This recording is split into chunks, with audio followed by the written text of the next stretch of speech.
కష్టపడి పనిచేసే చీమలు నిశ్శబ్దమైన అడవి మూలలో చీమల ఒక కాలనీలో ప్రతిరోజు కష్టపడి పనిచేస్తుండేది. అవి ఆహారం ముక్కలను మోస్తూ సొరంగాలను తవ్వుతూ వర్షాకాలానికి సిద్ధమవుతుండేవి. అదే దగ్గరలో ఒక మిడత సంతోషంగా తన వయలిన్ వాయిస్తూ పాటలు పాడుతూ ఉండేది. ఎందుకంత కష్టపడి పనిచేస్తావు, జీవితం ఆస్వాదించు అని నవ్వింది. ఒక పెద్ద చీమ ఆగి మిడతతో మృదువుగా చెప్పింది, మేము వర్షాకాలానికి సిద్ధమవుతున్నాం, నువ్వు కూడా సిద్ధం అవ్వాలి.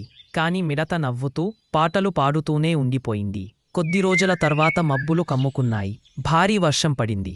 చీమలు తమ గుట్టలో సురక్షితంగా ఉండి నిల్వచేసిన ఆహారం తింటున్నాయి. పాపం మిడత చల్లగా వణుకుతోంది. దాని వయలిన్ తడిసిపోయింది. దానికి ఆహారం లేదా ఆశ్రయం లేదు. చీమల మాట వినలేదని బాధపడింది. చీమలు మిడతను చూసి దయతో తమ గుట్టలోకి పిలిచాయి. అవి ఆహారం పంచుకున్నాయి, వేడి ఇచ్చాయి. మిడత ధన్యవాదాలు చెప్పి ఇకపై కష్టపడి పనిచేస్తానని మాటిచ్చింది. ఆ రోజు నుండి మిడత కూడా చీమలతో కలిసి పనిచేయడం ప్రారంభించింది. కష్టానికి విలువ ఏంటో తెలుసుకుంది.